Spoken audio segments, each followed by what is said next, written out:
जन्म हुआ था। श्री वेदव्यास जी ने 4 वेदों सहित 18 पुराणों की रचना की और महाकाव्य महाभारत की रचना की थी। वे एक महान ज्ञानी ऋषि थे और उनका हमारे जीवन में बहुत महत्व भी है। वे आदि गुरु श्री वेदव्यास जी हमें बहुत कुछ अपने जीवन में भी ज्ञान देते हैं और वे स्वयं श्री कृष्ण के अवतार थे। उनका पूरा नाम था श्री कृष्ण द्वैपायन वेदव्यास। उनका ये नाम इसलिए पड़ा क्योंकि उनका वर्ण था कृष्ण, अर्थात वे काले रंग के थे और उनका जन्म माँ सत्यवती के गर्भ से एक द्वीप पर हुआ था, इसलिए उनका नाम पड़ा द्वैपायन। और उन्होंने वेदों का विभाग किया, वेदों का व्यास किया, इसीलिए उनका नाम वेदव्यास था और उनका पूरा नाम पड़ा श्री कृष्ण वेदव्यास, श्री कृष्ण द्वैपायन वेदव्यास। और अब मेरे दूसरे पॉइंट का नाम है सच्चा गुरु कौन है, अर्थात गुरु की पहचान क्या है। गुरु वो है जो हमें ज्ञान देता है, लेकिन यह भी आवश्यक है कि हम जान लें कि जो ज्ञान हमें गुरु द्वारा दिया जा रहा है, क्या गुरु स्वयं उसका पालन करता है या नहीं। ये जान लेने से हमें गुरु की पहचान अच्छे से हो जाती है। और सच्चा गुरु वही होता है जो अपना उपदेश स्वयं भी पालन करे और अपने शिष्य को भी आगे बढ़ने की प्रेरणा दे। तीसरा मेरा पॉइंट है गुरु की महिमा। गुरु की महिमा हमारे शास्त्रों में भी आती है और कई महाकवियों ने भी इसकी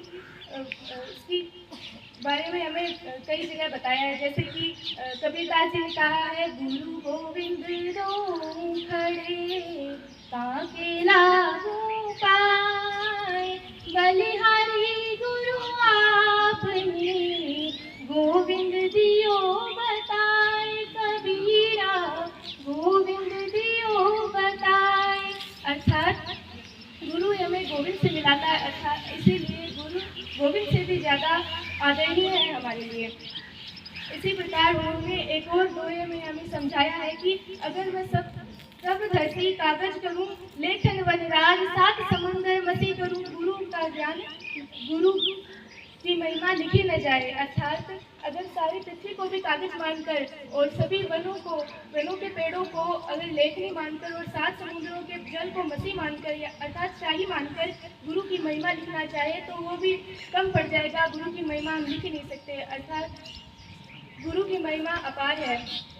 आप सभी गुरुजन मेरे सामने उपस्थित हैं, मैं आपके सामने गुरु की महिमा का वर्णन कर रही हूँ। अर्थात सूर्य को मैं दीपक दिखा रही हूँ, इसीलिए गुरु की महिमा का ज़्यादा वर्णन तो मुझसे नहीं किया जा सकता। लेकिन श्री कृष्ण ने गीता में कहा है, तत्विद्वि प्रणिपातेन परिप्रश्नेन सेवया उपदेक्ष्यन्ति ते ज्ञानम ज्ञानेन त्वं दर्शिनः। अर्थात हम अज्ञानी हैं, हम शिष्य अज्ञानी हैं और अगर हम गुरु की शरण में जाएंगे तो वे तत्वदर्शी हमें प्रेरित करेंगे, हमें मार्गदर्शित करेंगे।